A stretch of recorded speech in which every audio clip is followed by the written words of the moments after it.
এই সত্যটা যদি আমি বলি তাহলে এখানে যুক্তরাষ্ট্রের সাথে বন্ধুত্ব নষ্টের বিষয়টা কেন এখানে? বন্ধুত্ব আছে, সম্পর্ক আছে। তুমি আমার মানবাধিকার নিয়ে প্রশ্ন তুলবে, আমার নির্বাচন নিয়ে প্রশ্ন তুলবে,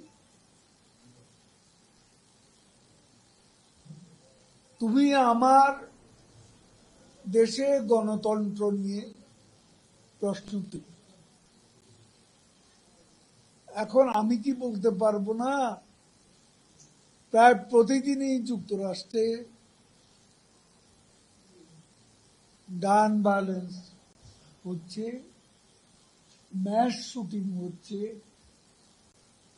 এবং যুক্তরাষ্ট্র প্রায় 52টা ইউনিভার্সিটি এখন গাজায় গণহত্যার বিরুদ্ধে, ইসরায়েলের বিরুদ্ধে তারা প্রটেস্ট করছে, এবং সে প্রটেস্টকে দমন করা হচ্ছে, রুথলেসলি পারসিকিউট করা হচ্ছে।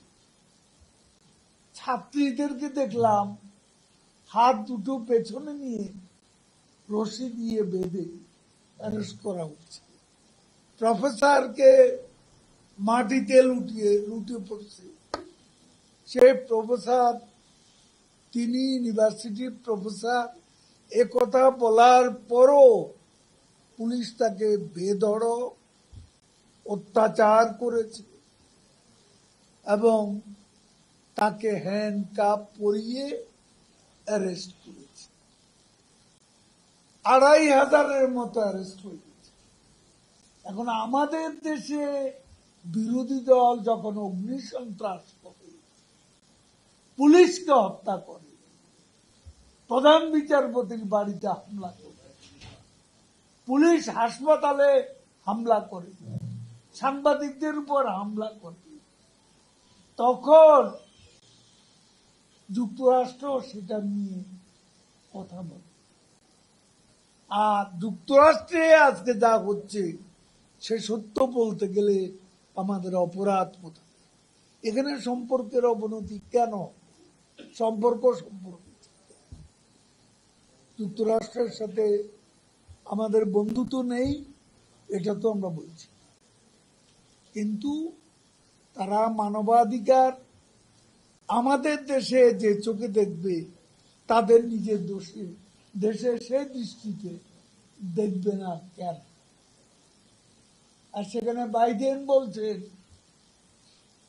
America is not an authoritarian nation where we silence people. এখন প্রেসিডেন্ট বাইডেনের এই বক্তব্যের বাস্তবতা। এখানে অথরিটারিয়ান রাষ্ট্রের যে পিকচার, এটা সংজ্ঞা, যে ডেফিনিশন, তাতে কি আমেরিকার বর্তমান সিনারিও বিচ্ছিন্ন কিছু? সাইলেন্স পিপল, সাইলেন্সটা এত রুথলেসলি করা উচিত,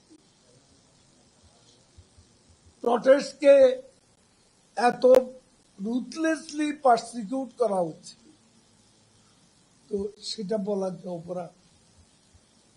সত্য, তুমি আমার সত্য বলতে যাবে, আমি তোমার সত্য কেন তুলে ধরব?